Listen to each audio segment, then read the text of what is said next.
እዚህ ላይ ጃኒ እንደቀልድ የተናገረችውን ነገር ወይ መጥፎ እንኳን ንግግር አይደለም።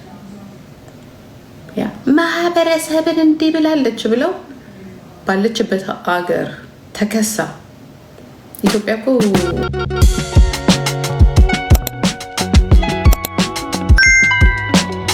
አብሯት የሚያሸኩሽኩትን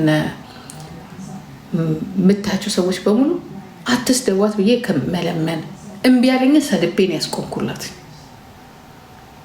ሰድቤ እኔ ስሰደብ በሙሉ ቁጭ ብላ ታያለች። ከእንደገና ልጄ ስትሰደብ ማለት ነው። አትሊስት እኔ ጥዬ ነው የምወጣው። እኔ አሁን የጉቼ ልጅ ሲሰደብ ብዙ ቦታ ላይ አላይም። ራሱ አይደለም ቁጭ ብዬ ላሰድብ አይደለም አላይም። ኢቭን አላይም።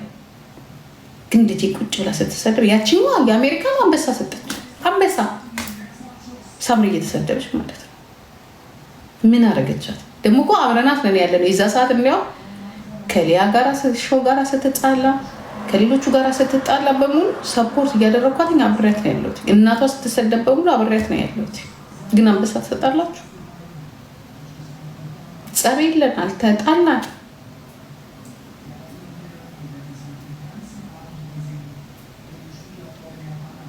እግዚአብሔር እንግዲህ ይህንን አይቶ እነሱንም እንደምን እንድታስለቅሳቸው አለ። እራሳችሁ ያስተማራችሁት ልጅ መልሶ እናንተ እንደደደብ አይቶ ሲያሳድዳችሁና ሲያሯሩጣችሁ መስዋዕት የሚከፍለው ያው አንዳንዴ ደንቆሮች መስዋዕት ያስከፍላሉ፣ ደደቦች መስዋዕት ያስከፍላሉ። የሶሻል ሚዲያ እንትን ወርዶ ወዴት ነው ሄደው? ወደ ቤተሰብ ነው ሄደው። በተለይ ኢትዮጵያ ውስጥ ያሉት ቤተሰቦች ማለት ነው።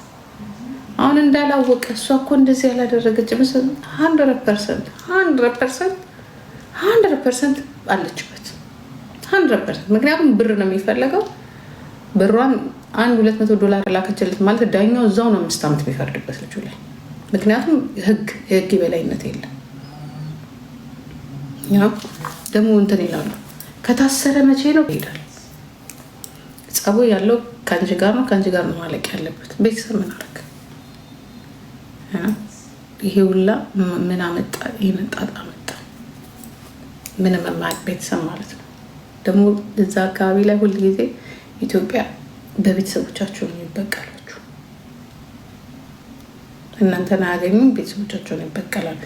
ከኢህአዴግ ለየት የሚያደርጋቸው የአሁኖቹ እናንተ ዚያፋችሁን ስትለፈልፉ ወይ እናታችሁ ወይ ወንድሞቻችሁን ወይ አባታችሁን ወይ አጎታችሁን አክስታችሁን ወይ እህት ወንድሞቻችሁን እዛ የሚቀጥላችሁ። ይሄ ደግሞ ያለው ነገር ነው። አይታችሁታል እኮ ቴዲ አፍሮ ለዘፈነው የቴዲ አፍሮ ማናጀር ናት የምትታሰረው። ይሄ ማለት እኔ ራሱ እስካሁን አንዳንዴ ምንድን ነው የዘፈነው ቴዲ አፍሮ ግጥሙን የሰራው ራሱ የማይገባኝ ነገር ለራሴ ለምንድነው ሴትዮ የታሰረችው ሁሌ ያለው እና አይገባኝም። ማናጅ አርጊ ተብላለች፣ ቀጥሯት ማናጅ አርጋለች፣ ግን ታስራለች።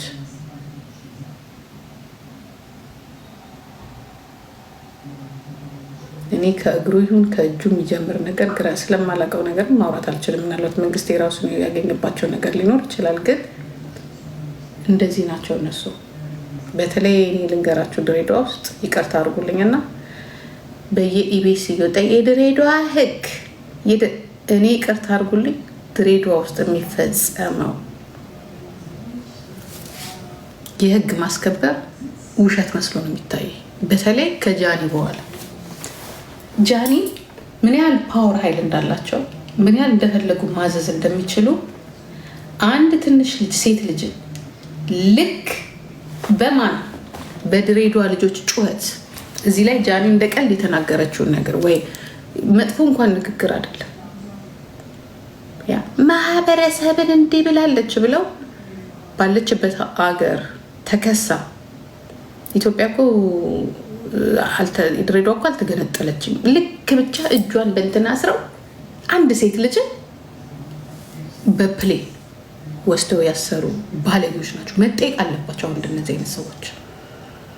ምክንያቱም አንድ ሰው ተላልፎ ወደ ክልል ምናምን የሚሰጥ ባለችበት አትጠየቅ። ባለችበት አትታሰርም።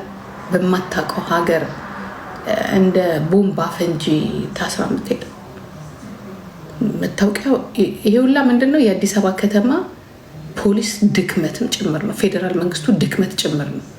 የከተማ ነዋሪ ጥፋቷ በከተማዋ ላይ ነው መታየት ያለበት ብሎ ህጉ መጠየቅ ሲችል አሳልፎ ሰጥቶ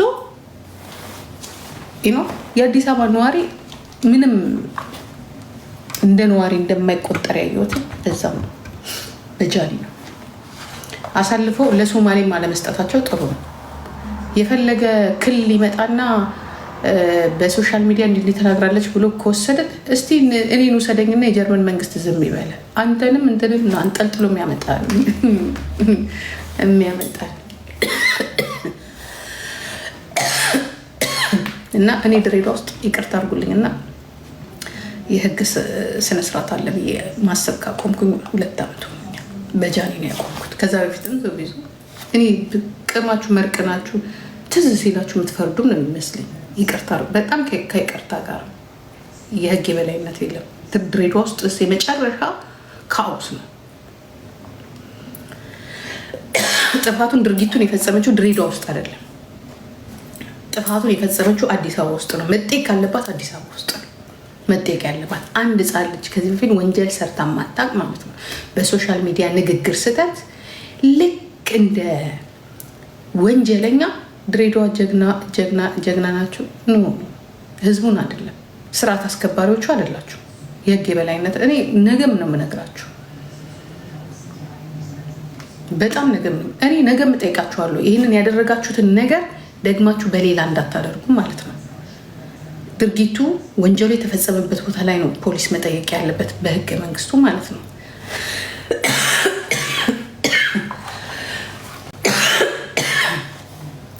ማን አባነ እና ነው አንተ ልጅቷን አንጠልጥለ ብትወስደው? ልክ አይደለም።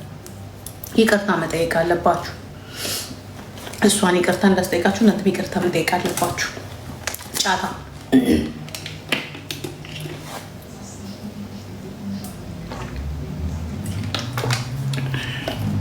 ለዚህ ነዋ ታዲያ እንጂ እንደናንተማ ልታስሯት ፈልጋችሁ እኮ ነበር።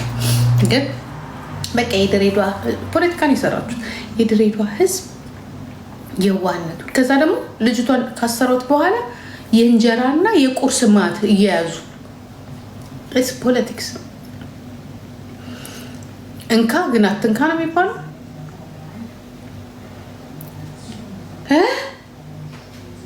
ስቴይ ስትሮንግ ብሎክ ላርክሽ።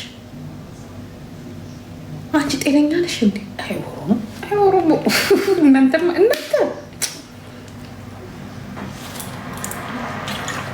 ሀሞት ይኖራችሁ።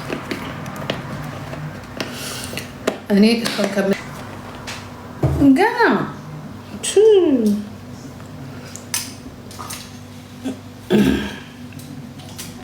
የተኛውላት መስሎሻል? የተኛውላት